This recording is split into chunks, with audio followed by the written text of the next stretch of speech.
Sekar Kedaton sangatlah sesuai dengan wujudnya yang memang cantik. Itulah Dyah Wiyat yang punya alasan untuk gelisah. Benda bernama cermin yang mampu memantulkan wujudnya lebih nyata dan lebih sempurna daripada permukaan jambangan yang penuh air membuat hatinya gelisah. Bukan cermin itu yang membuatnya resah, tetapi orang yang menghadiahi benda itu. Dan emban yang bersimpuh di depannya menatap Sekar Kedaton dengan cemas. Ia layak cemas karena telah menyembunyikan sebuah keterangan yang penting. Emban itu tidak mengatakan siapa pemberi cermin itu sebenarnya. Sudah lama ia pergi. Sekar Kedaton mempertegas. Emban di depannya menyembah. Belum lama Tuan Putri, jawabnya. Dengan berjalan kaki, mungkin baru saja melintas pintu gerbang Purawaktra. Masih belum jauh. Sekar Kedaton mondar-mandir tak tahu bagaimana harus mengambil sikap. Namun sebuah tindakan memang harus diambil. Apakah dengan membiarkan orang itu pergi atau menyusulnya? Ke depan Sekar Kedaton dihadapkan pada kenyataan. Lelaki yang kini menjadi suaminya, apakah akan dikuasainya sendiri atau dimiliki berbagi dengan orang lain? Sekar Kedaton memutuskan mengambil salah satu di antaranya. Maka sejenak kemudian dari halaman belakang istana berderap seekor kuda yang berlari kencang. Para prajurit tak tahu siapa orang berkuda yang berpacu bagai kekurangan waktu itu. Atau bila prajurit itu tahu penunggang kuda itu adalah Dyah Wiyat, apalah yang bisa dilakukan? Matahari di barat sangat benderang menyilaukan mata. Namun Dyah Wiyat tak peduli. Debu mengepul tebal ketika Sekar Kedaton melintas Purawaktra. Sekar Kedaton tak peduli meski beberapa prajurit penjaga gerbang berteriak-teriak memintanya berhenti. Nun jauh di barat setelah melintas Purawaktra, Dyah Wiyat akhirnya melihat dua orang yang berjalan kaki berdampingan. Dyah Wiyat yang akhirnya berhasil menandai orang itu benar.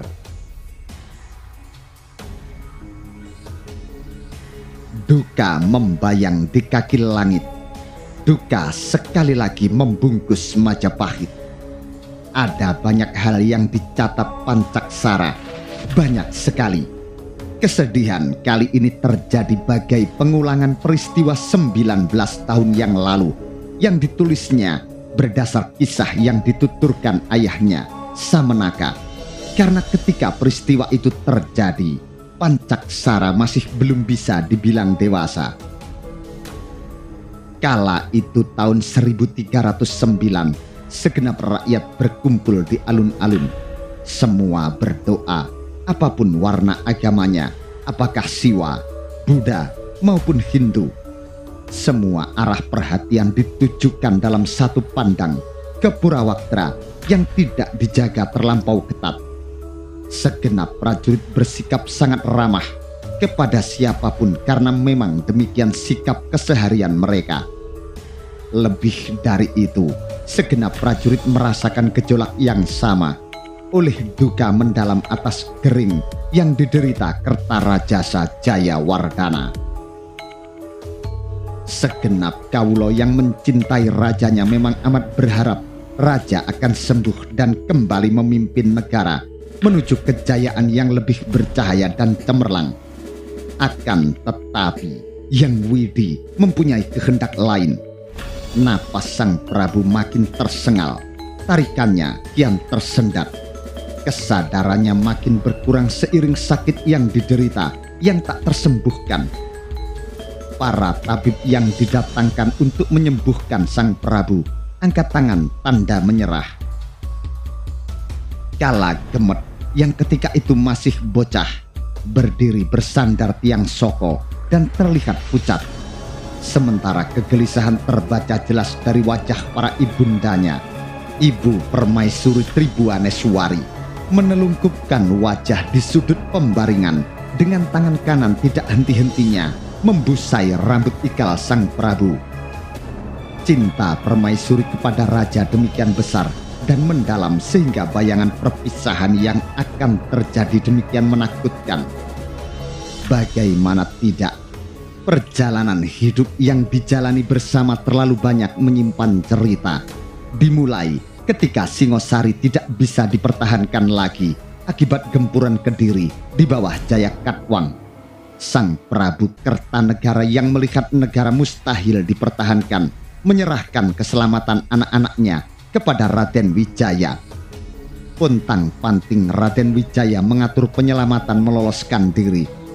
Lalu disusul perjuangan berikutnya yang tak kalah berat, mendirikan negara baru di tanah Tarik, hingga akhirnya menjadi negara Majapahit yang bisa memberikan ketentraman dan kemakmuran kepada segenap rakyatnya. Terlalu banyak kenangan yang sulit dilupakan. Beku di sebelahnya, Ibu Ratu Narendra Duhita duduk termangu dengan tatapan mata tak beralih dari raut muka suaminya. Pandangan matanya kosong tidak bercahaya, dibalut cemas membayangkan perpisahan sejati akan terjadi. Di arah kaki sang Prabu, Ibu Ratu Patnya Paramita berlinang air mata dan berulang kali menyeka pipi dalam upaya kerasnya berdamai dengan diri sendiri. Meski Ibu Ratu Pratna Paramita telah berusaha mendamaikan diri, apa yang ia lakukan bukanlah pekerjaan yang gampang.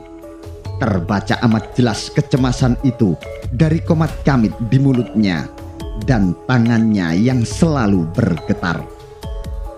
Berhadapan dengan Ibu Ratu Narendra Duhita, Ibu Ratu Rajapatni Gayatri yang dalam setahun terakhir mempersiapkan diri menjadi seorang biksuni, justru terlihat amat tenang. Tidak tampak kesedihan di wajahnya. Ibu Ratu Gayatri sangat sadar bahwa pada dasarnya kematian merupakan pintu gerbang menuju nirwana yang kedatangannya tidak perlu ditangisi. Pada suatu tingkat kesadaran, kematian justru harus disambut dengan kebahagiaan. Toh, kematian akan menimpa siapa saja, juga raja. Itu sebabnya Ibu Ratu Gayatri selalu menampakkan raut wajah yang sangat bersih, raut muka ikhlas. Segenap abdi perempuan sangat dekat dengan Ibu Ratu Gayatri. Namun, kedekatan itu berbalut rasa amat hormat dan segan. Duduk berseberangan dengan Permaisuri Tribuaneswari, Sri Tihunengpura, tak bisa menghapus jejak kesedihan yang amat mendalam. Awal kisah perjalanan hidupnya yang semula berasal dari Swarna Bumi, anak dari Prabu Maulia Warmadewa yang negaranya ditaklukkan dan menjadi perempuan boyongan untuk kemudian diperistri oleh raja. Setidaknya dari suami yang lamban laut dicintainya itu terlahir keturunan yang sangat berpeluang menjadi raja, karena merupakan satu-satunya anak lelaki kala gemet. Demikian besar cintanya kepada sang Prabu. Cinta yang tumbuh sedikit demi sedikit lalu menjadi bergumpal-gumpal. Sri Tinuhwengpura merasa amat pantas menemani sang Prabu kembali menghadap Sang Maha Pencipta, andai kata sakit yang dideritanya berujung ke kematian. Pancaksara mencatat semua yang didongengkan ayahnya itu dan diguratkan ke lembar-lembar rontal. Pancaksara juga mencatat warna kesedihan yang serupa yang terpancar dari wajah segenap kawulo yang melakukan PP di alun-alun. Akan tetapi PP kali ini dilakukan justru untuk mendoakan kesembuhan rajanya yang sangat dikasihi, bukan PP yang dilatari unjuk rasa atas nama ketidakpuasan. Sedih itu sungguh bisa dibaca dari wajah-wajah gelisah. dari segala keluh kesah. Aku rela bertukar tempat. Kala itu seseorang terdengar berbicara. Biar aku sajalah yang menderita sakit sebagai penukar, asal sang Prabu sembuh. Dan ketika bende Kiai Samudro dipukul bertalu, tangis serentak membuncah. Ayunan pada bende yang getar suaranya mampu menggapai sudut-sudut kota merupakan isyarat yang sangat dipahami. Gelegar bende dengan nada satu demi satu, namun berjarak sedikit lebih lama dari isyarat kebakaran yang merupakan pertanda sang Prabu mangkat. Semua orang yang mendengar isyarat itu merasa denyut jantungnya berhenti berdetak. Di bilik pribadinya, sang Prabu Kertarajasa Jayawardhana yang ketika muda sangat dikenal dengan sebutan Raden Wijaya membeku. 4 dari 5 istrinya meledakkan tangis dan hanya Raja Patni Gayatri yang tidak. Ratu Gayatri masih tetap dengan wajah sejuknya. Dengan lembut berusaha menenangkan kakak-kakaknya yang berusaha mengatasi Dara Petak yang pingsan kehilangan kesadaran diri.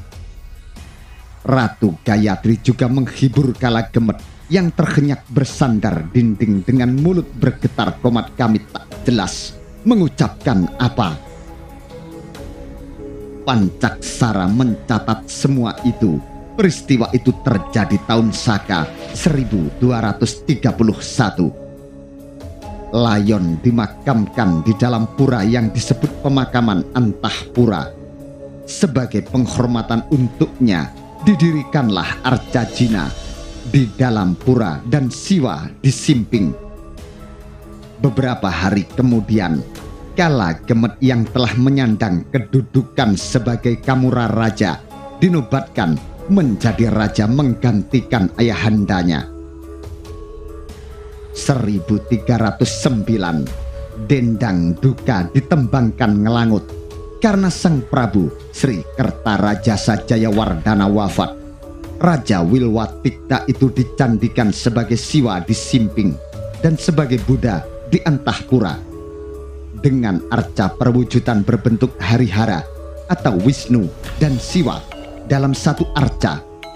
Hanya berselang beberapa tahun setelah itu, Kala Gemet kembali menahan sesak di dada karena ibunda tercinta yang melahirkannya terkabul apa yang diinginkan. Hyang Widi berkenan mencabut nyawanya dan memberi kesempatan kepada Dara Petak yang oleh suaminya diberi gelar Sri Tinuh Weng Pura menyusul ke alam langgeng. Setelah kematian-kematian itu, adakah kini pencandian yang sama harus disiapkan pula? Kini 1328, hampir 20 tahun setelah kematian Prabu Wijaya, atau 9 tahun setelah pemberontakan Rakuti pada 1319. Berita itu masih simpang siur dan belum diketahui kejelasannya. Namun berita itu tak kalah menyesakkan dada dibanding apa yang terjadi beberapa tahun lampau yang demikian sempurna dalam menyesakkan dada.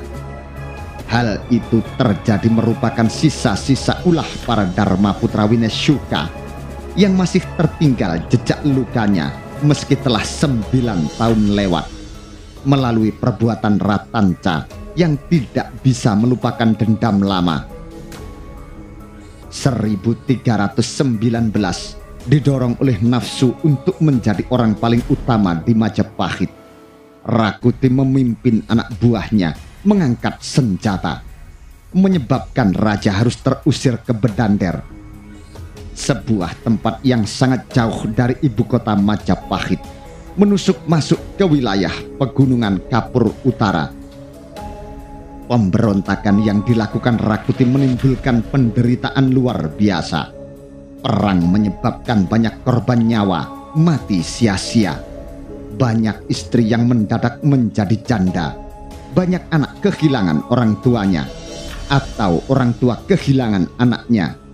Kisah tentang perempuan diperkosa riuh terjadi di mana-mana.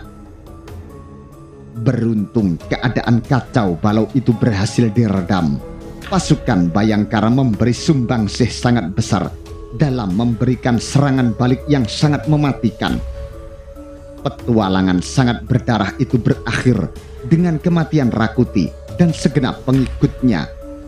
Rawedeng, Rabanyak, Rayuyu, dan Rapangsa tumpes tapis, kecuali Ratanca yang pilih menyerahkan diri.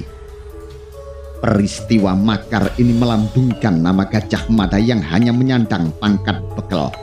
Tetapi karena keberanian dan kecerdasan otaknya, mampu menyelamatkan raja dari mara bahaya dan mengembalikannya ke tempat pimpinan negara. Istana yang dijarah telah dikembalikan. Dampar Kencono kembali diduduki Sri Jayanegara yang pada namanya melekat Abhiseka. Sri Sundara Pandya Dewa Nama Maharaja Biseka Sri Wisnu Wangsa. Selama Nawa Surya, setelah Rakrian Kuti melakukan makar, Kala Gemet berjuang sekuat tenaga memulihkan luka-luka lama, bekerja keras mengembalikan kemakmuran dan kesejahteraan rakyatnya. Berita itu masih simpang siur karena belum ada keterangan resmi yang diberikan istana. Semua masih kabur, kawulo yang berkerumun di alun-alun, mereka yang berteduh di bawah rindangnya pohon Bramastana, pohon Tanjung, dan Kesara yang berjajar di sepanjang jalan, atau yang sambil duduk di sudut alun-alun sibuk menduga dan dengan sabar tetap menunggu bagaimana kabar terakhir raja mereka. Awalnya tersebar berita Kala Gemet Sri Jayanegara jatuh sakit dengan jenis sakit yang tidak luar biasa. Kasak kusuk yang berkembang, sakit yang diderita Jayanegara hanya berupa bisul. Namun bisul itu mengeram di pantat sang Prabu sehingga sangat mengganggu duduk dan tidurnya. Rakrian Tanca yang diampuni, Rakrian Tanca yang 9 tahun terakhir menekuk wajah amat dalam. Kepadanya dipercayakan tugas mengobati sang Prabu, membebaskannya dari penderitaan yang mengganggu ketenangan duduknya, membebaskan dari sakit yang berkepanjangan. Akan tetapi Ratanca, orang yang dianggap paling mumpuni dalam olah pengobatan, memanfaatkan kesempatan yang diberikan kepadanya. Oleh sebuah alasan Rakrian Tanca yang sangat membenci Jayanegara, maka ketika ia diundang ke istana, diminta mengobati raja, digunakan kesempatan itu untuk mendendangkan tembang kematian. Bukan ramuan obat yang diminumkan kepada Sri Jayanegara, tetapi racun yang amat mematikan. Jayanegara menggeliat kesakitan dan itu sudah menjadi alasan yang amat kuat bagi Gajah Mada untuk membenamkan senjatanya tepat ke jantung Rakrian Tanca. Terhenyak Ratanca yang memang dengan sengaja menunggu kematiannya, kematian yang disambutnya dengan tersenyum. Prajurit muda yang sebenarnya menyimpan masa depan cerah itu menghadang sekarat dengan mendekap gagang keris yang membenam tepat di tengah dadanya, merobek sebagian otot-otot yang mengikat jantungnya, sekaligus menebarkan kekuatan racun yang mengalir mengikuti darah. Ratanca memejam dengan tubuh, jatuh terduduk di bawah pandangan ngeri dari mereka yang hadir di ruangan itu. Ratanca sekali lagi tersenyum, yang diarahkan senyum mesra itu kepada Dyah Wiyat yang berdiri berdampingan dengan calon suaminya. Dyah Wiyat sangat memahami apa makna senyum dan tatapan yang dilontarkan Ratanca kepadanya. Sebuah ungkapan perasaan yang membuatnya kebingungan. Sebagaimana Dyah Wiyat tidak berhasil memahami perasaan apa sebenarnya yang bersembunyi jauh di lipatan hatinya karena terlalu sulit melupakan wajah tampan itu. Mengapa pula Rakrian Tanca selalu menyelinap di mimpi-mimpinya? Mengapa pula ia sering merasa rindu kepadanya? Sekarat yang dialami laki-laki itu secara nyata menimbulkan rasa nyeri di kedalaman kalbunya. Lelaki itu, Dharma Putra Winesyuka Rakrian Tanca, mulai memejam mata. Ratanca sadar kematian akan segera tiba, tetapi Ratanca tidak telaten menunggu kedatangannya. Ratanca yang merasa masih menyimpan kekuatan segera memanfaatkan waktu yang tersisa untuk menggoyang gagang keris di genggaman tangannya supaya mempercepat sekaratnya. Lirikan mesra kembali dilontarkan kepada kekasih pujaan hatinya. Juga dilontarkan pandangan redup itu kepada Gajah Mada yang berdiri membeku di depannya. Bagaskoro, Manjer Kawuryan. Gumam Ratanca berasal dari sisa tenaga yang masih ada. Rakrian Tanca ambruk terguling dan geliat tubuhnya adalah saat-saat nyawanya oncat dari tubuhnya. Darah berwarna merah kehitaman yang mengucur tidak seberapa deras menggenangi lantai, merupakan tanda bahwa keris penghias pinggang milik Gajah Mada itu amat beracun, karena racun warangan yang dilulurkan ke senjatanya sangat pekat.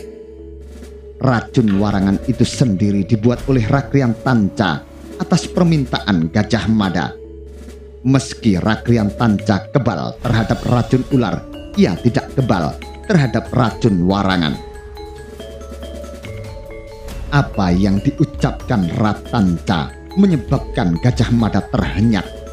Gajah Mada amat terkejut karena kalimat sandi itu keluar justru dari mulut Rakrian Tanca.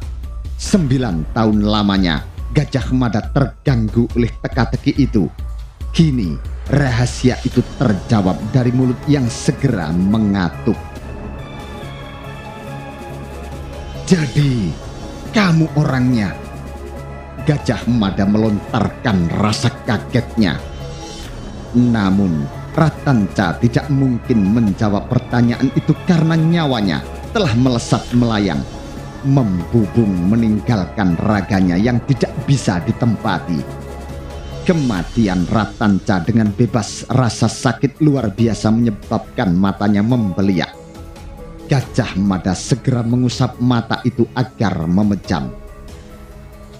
Di sudut ruang, Dyah Wiyat menundukkan wajah berusaha sekuat tenaga menguasai diri. Kematian Ratanca sangat tidak dimengerti mengapa memberi guncangan luar biasa di dadanya. Perhatian segenap yang hadir di ruangan itu segera beralih kepada Jaya Negara. Racun yang diminum mulai menjalar. Gajah Mada layak merasa cemas karena ia mengenal dengan baik siapa Rakrian Tanca. Bagaimana kemampuan yang dimiliki tabib berusia amat muda itu. Rakrian Tanca gemar bermain-main dengan racun yang paling mematikan.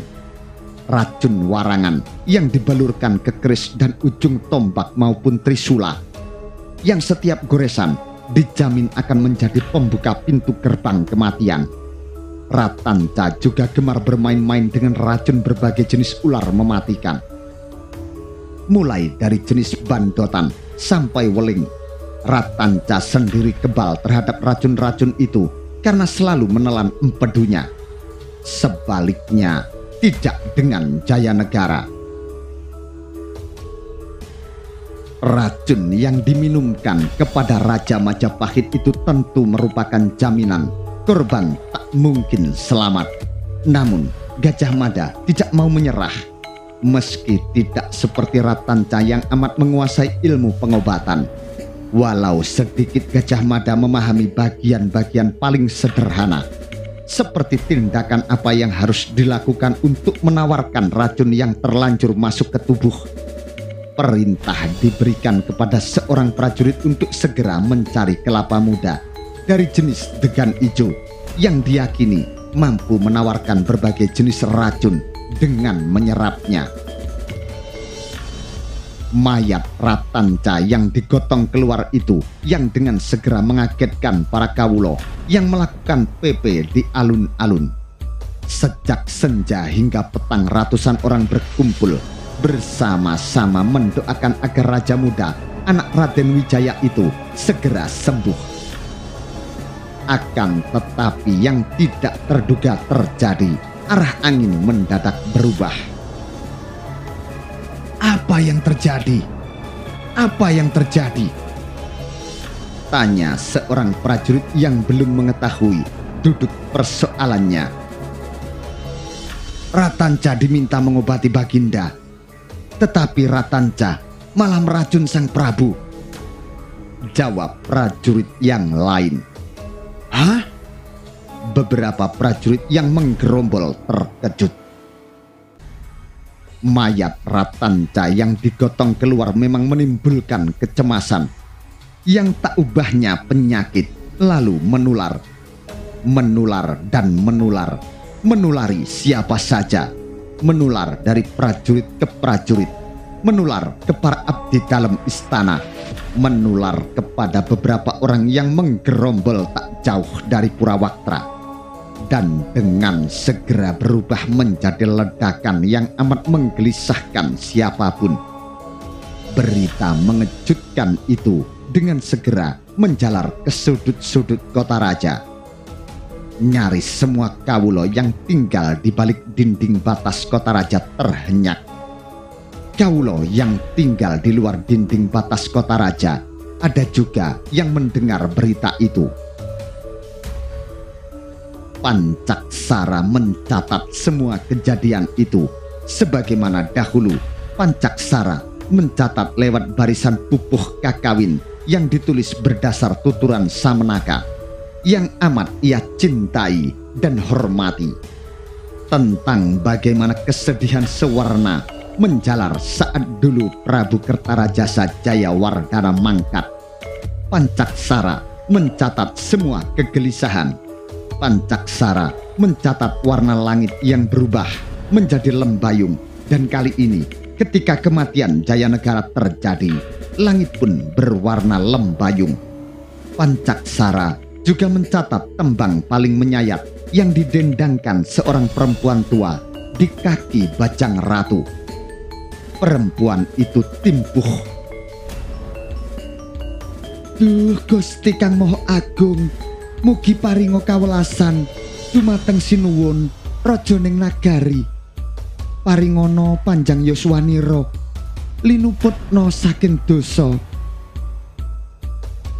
Manakala Pancaksara sang juru warta itu mendekat, teraduk hatinya melihat mata perempuan itu berkaca-kaca. Sungguh itu merupakan pertanda betapa perempuan itu sangat mencintai rajanya. Lembayung langit berubah menjadi gelap malam dengan bintang-bintang bertaburan di Nabastala. Ratusan orang tetap bertahan menunggu kabar terakhir bagaimana keadaan raja mereka. Mereka tetap bertahan dengan duduk hanya beralas rerumputan atau bersandar pagar ringin kurung yang memagari pohon Bramastana berukuran amat besar di tengah alun-alun. Tanpa ada yang memerintah, beberapa orang menyalakan obor untuk menerangi.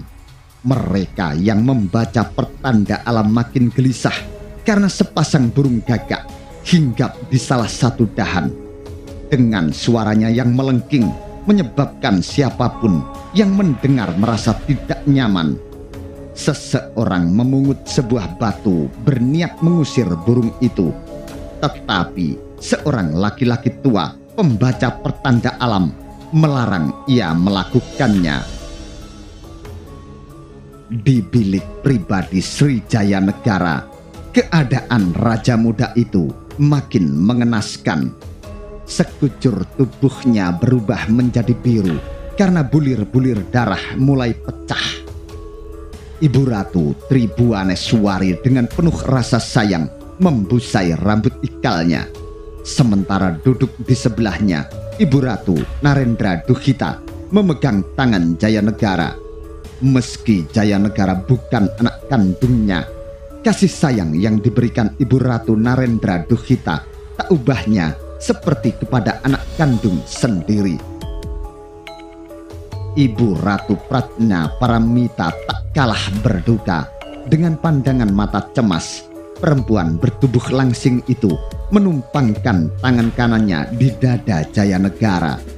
Sementara itu, Ibu Ratu Rajapatni Biksuni Gayatri yang sempat terguncang oleh kematian Ratanca yang terjadi di depan mata kembali berusaha membersihkan hati. Ratu Gayatri berusaha mengembalikan cara pandangnya bahwa apa yang terjadi itu telah tersurat menjadi pepesten yang telah digariskan Sang Pencipta semesta jagat raya. Wajah Dyah Wiyat dan Sri Gitarja pucat pasi melihat secara langsung napas Jayanegara yang kian melemah. Gajah Mada yang merasa keadaan kalagemet tidak akan tertolong menunggu saat itu terjadi dengan jantung yang berlarian. Demikian tegangnya Gajah Mada sehingga tidak sadar gelung kelingnya terurai. Di belakang mereka masing-masing berdiri Cakradara dan Kuda Merta, Breng Pamotan, dan raut muka tak kalah pucat. Pintu yang kemudian terbuka adalah untuk memberi kesempatan kepada Aryo Tadah, Mahapatih Majapahit yang ingin mengetahui bagaimana keadaan rajanya. Tadah datang di saat yang tepat. Aryo Tadah tidak datang terlambat untuk sekedar menjadi saksi. Bergegas Aryo Tadah yang tua itu mendekat. Gemetar tangannya menyentuh kaki Sang Prabu. Dan suara bende Kiai Samudro itu, suara bende itu siapapun tahu artinya. Senyap yang memberangus adalah nestapa bagi siapapun yang mencintai raja. Suaranya yang menggelegar terdengar sampai ke sudut-sudut kota raja. Bende yang dipukul satu-satu berjarak sedikit lebih lama dari isyarat kebakaran, merupakan pengulangan apa yang terjadi beberapa tahun sebelumnya, manakala raja pertama Majapahit yang sangat dicintai dan dihormati mangkat